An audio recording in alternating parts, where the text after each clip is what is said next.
안녕하십니까, 김상규입니다. 로마사 농고 38번째 시간입니다. 오늘은 술라의 동방전쟁에 대해서 말씀드리겠습니다. 술라가 쿠데타를 일으키고 공화정을 어느 정도 정상화시킨 후에 미트레다테스와 전쟁하기 위해서 그리스로 오게 됩니다. 그 과정에서 술라는 엄청난 고난을 겪게 됩니다. 당초 쉬운 전쟁으로 예상하는데 고난을 겪으면서 승리를 거게 됩니다. 그 내용을 설명드리도록 하겠습니다. 이게 그 당시에 소아시아, 지금 터키 지도입니다. 여기에 마케도니아가 있고 여기 아테네가 있고 그리고 여기 터키 지역에 로마의 속주, 그리고 짙은 분홍색 지역이 동맹국, 녹색으로 된 지역이 폰토스입니다. 폰토스가 지금의 그 아르메니아 지역에 있고 또 지금 우크라이나 전쟁이 일어나고 있는 크림반도도 폰토스가 점령하고 있는 상황이었습니다. 근데 폰토스의 미트라다테스라는 왕이 대단한 영웅적인 큰 업적을 남긴 왕입니다. 아버지를 15세에 여의고 어머니가 섭정을 하게 됩니다. 그런데 문제는 아버지 때는 자기가 황태자로 교육을 받고 있었는데 어머니가 섭정을 하게 되면서 동생을 더 기호하는 거예요. 그러다 보니까 자기가 왕에서 밀려나는 거 아니냐 하는 두려움 때문에 도망을 쳐가지고 여러 부족을 전전하면서 연맹을 하는데, 이 과정에서 이 사람이 여러 가지 언어도 배우고 고난을 겪으면서 여러 지식 세력도 확보하게 됩니다. 이제 19세라기도 하고 22살이라기도 하기도 하고 오랜 방황 기간을 거쳐서 돌아와서 어머니를 이제 몰아내고 자기 스스로 왕이 된 사람입니다. 근데 스스로 왕이 됐다는 것은 그 자수성강, 실력이 만만치 않은 사람이다, 이렇게 평가를 할 수 있는데, 실제로 이 사람이 왕이 되고 난 다음에 크림반도라든지 또 흑해 무역을 완전히 장악하게 돼서 지역의 강대국으로 나라를 키웁니다. 그런 상황에서 아시아 전쟁이 일어나는데, 전쟁 원인은 로마에 있었던 것 같습니다. 비티니아라는 동맹국이 있었어요.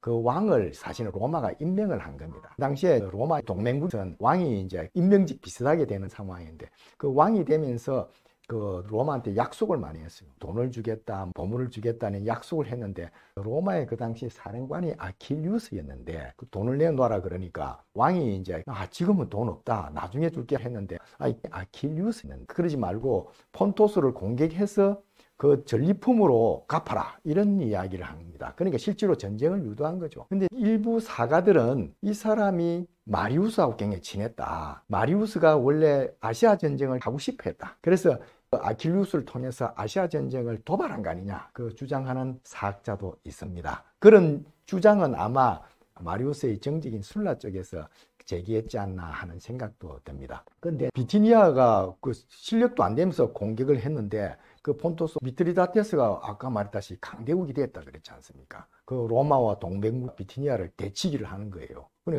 그에다가 그 당시에 그 로마는 동맹시 전쟁 이런 게 일어나가지고 이걸 도울 여력이 없었어요.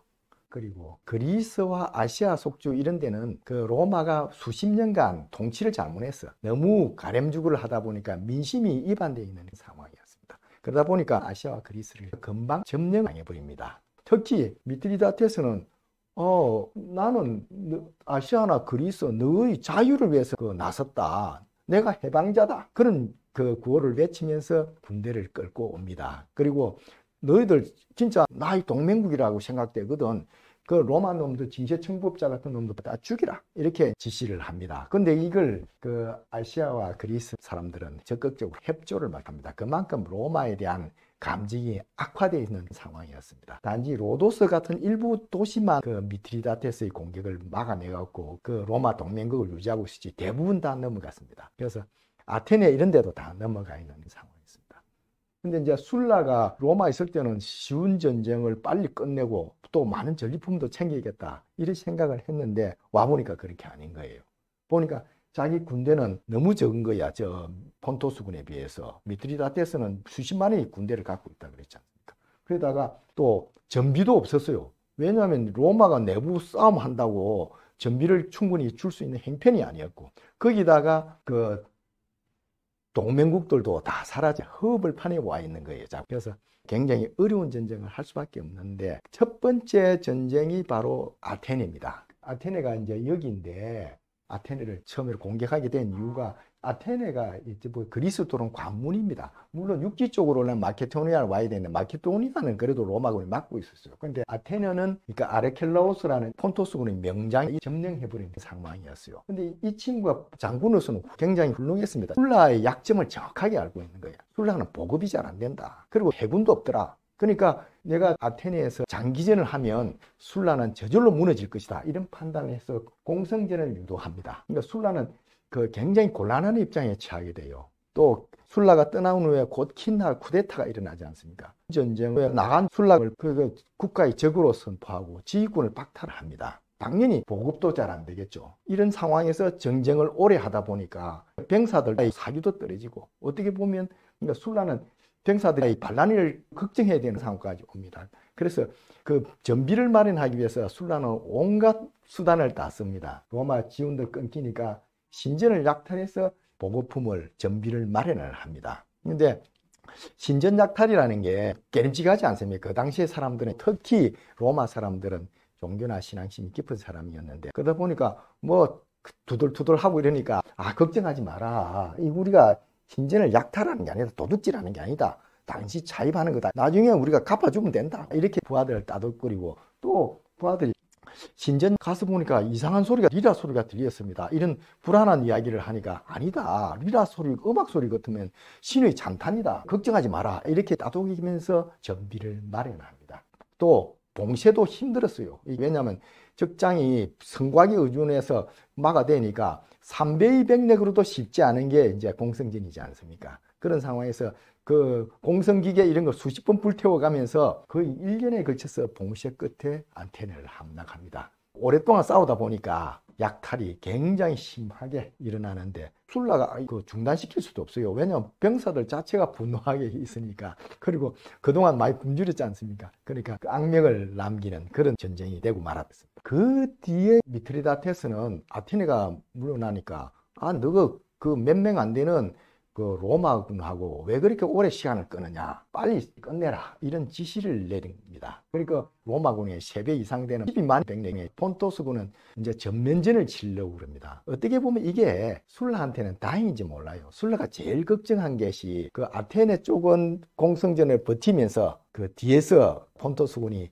내려와서 후방을 공격하는 게 가장 두려운 이제 시나리오였는데 그런 망치와 모루 시나리오가 없어져 버린 거예요. 그러니까 아르켈라우스도 전면전에 나서게 됩니다. 폰토스군이 점점 남하를 하니까 술라도 이제 북진을 하게 됩니다. 병사들을 먹여 살릴 지역이 중요했던 것 같아요. 아테네는 다 털어먹었고 또 다른 지역을 털어가면서 전쟁을 해야 하는 그런 상황인데 마침 술라의 그 군대가 보강이 됩니다. 뭐냐면 술라를 교체하기 위해서 로마에서 군대를 보내는데 그 선두부대가 고립돼 버렸어요. 폰토스군이 내려오는 이런 상황에서 로마에 상륙했는데 후속 군단이 그 폭풍 때문에 못 오는 거예요. 그래서 이 선두부대가 고립돼 술라한테 SOS를 칠 수밖에 없는 상황이 되고 그 결과 술라 군대는 오히려 보강이 되는 행운을 누리게 됩니다. 어쨌든 이런 상황에서 카이로네이아 전투를 준비하게 됩니다. 특히 이제 폰토스군이 기병이 우수했어요. 그래서 병원을 선택한 것 같습니다. 이게 카이로네이아는 병원 지역인데 여기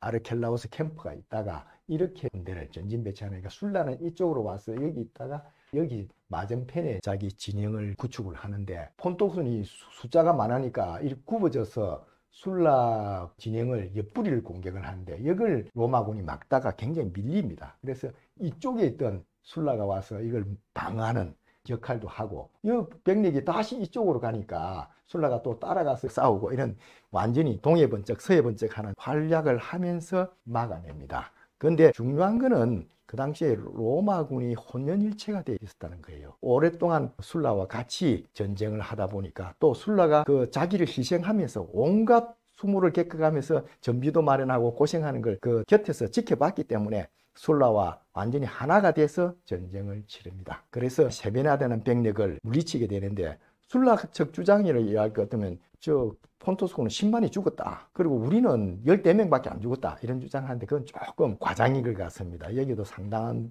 피해는 있었을 텐데 어쨌든 대승은 맞았던 것 같습니다.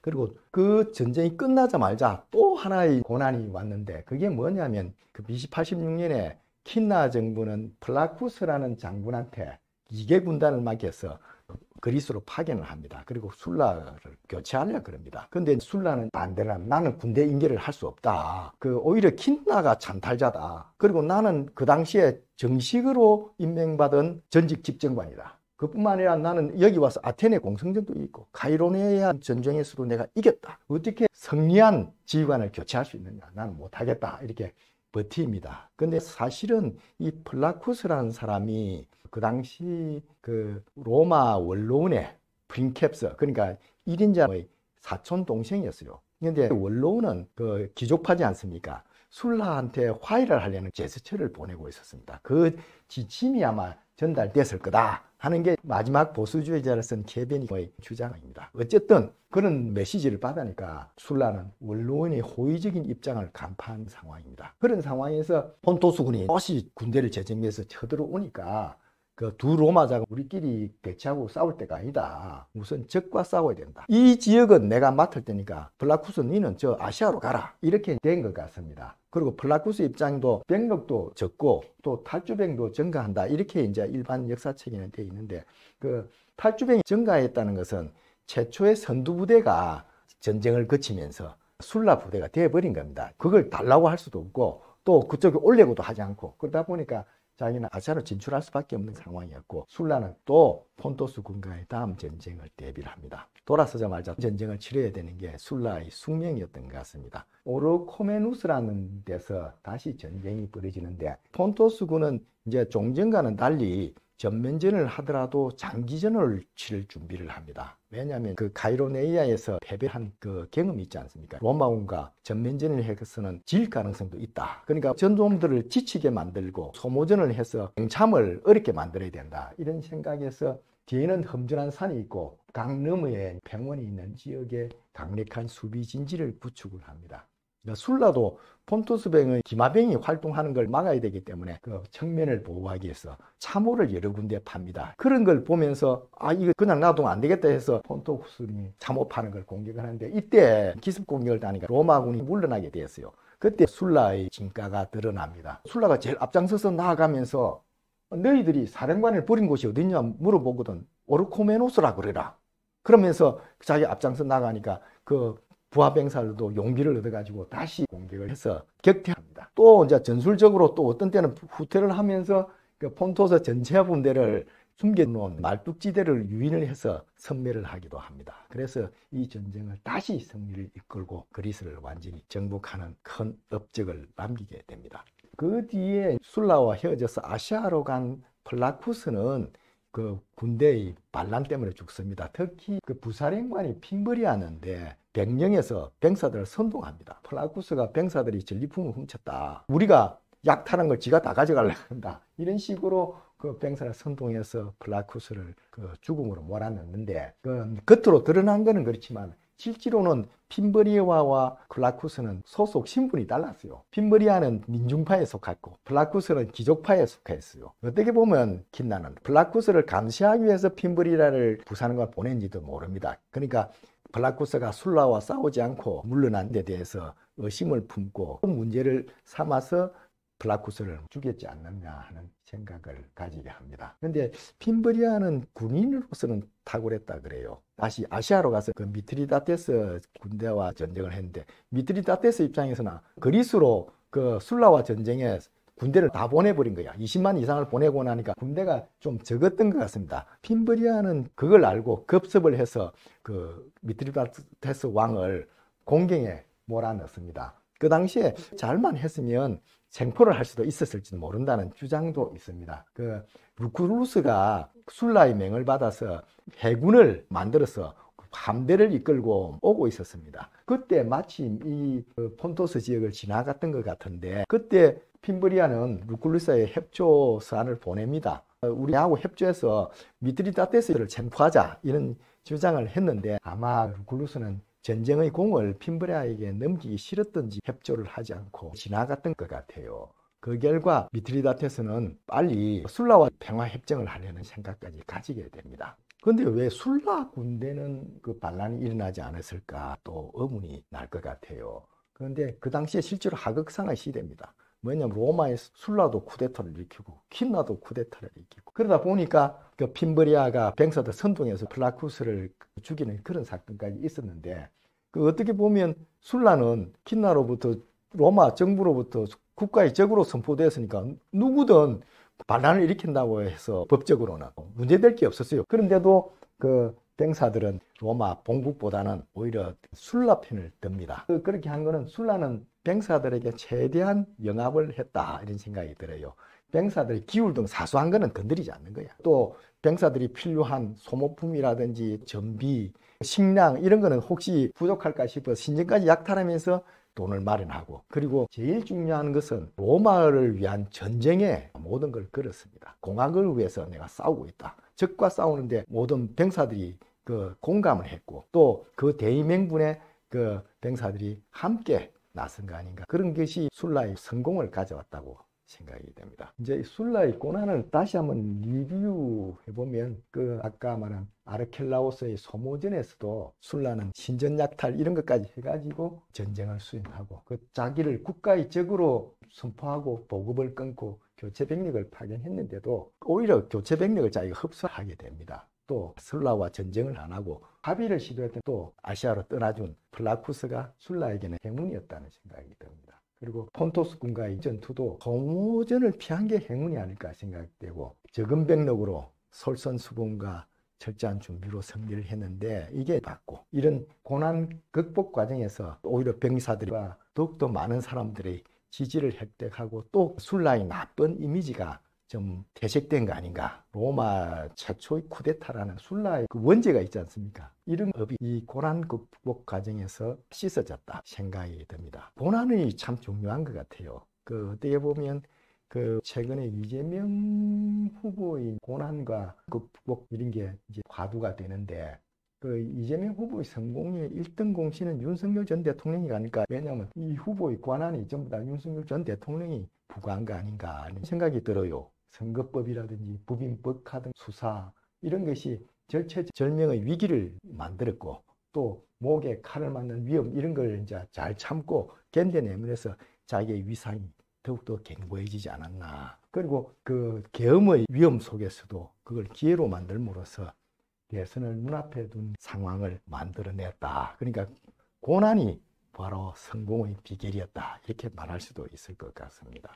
근데 이재명 후보는 고난이 좀 끝없는 것 같습니다. 최근에 그 대법원 유죄 판결을 받았는데 그에 대해서는 저도 참 이해가 하기 힘들어요. 대선 33일 전에 그 판결을 내렸다는 자체가 사법부의 정치 개입, 어떤 정치 혼란을 자초한 거 아니냐 하는 그런 의문을 자아내고 또 상고 후 36일 만에 전원 합의 처분 9일 만에 판결을 했다는 게 졸속이 아니냐. 너무 서둘러서 결정을 한 게 아니냐 생각도 듭니다. 오히려 그 전 국민의 배심자라고 할 수 있는 선거가 눈앞에 두고 있는데 오히려 가만히 있어도 되는데 판결을 내림으로써 오히려 정치적 혼란을 가중시킨 거 아니냐 하는 그 생각을 가지게 됩니다. 또 판결 내용도 보면 1심과 2심 판결이 180도 달라요.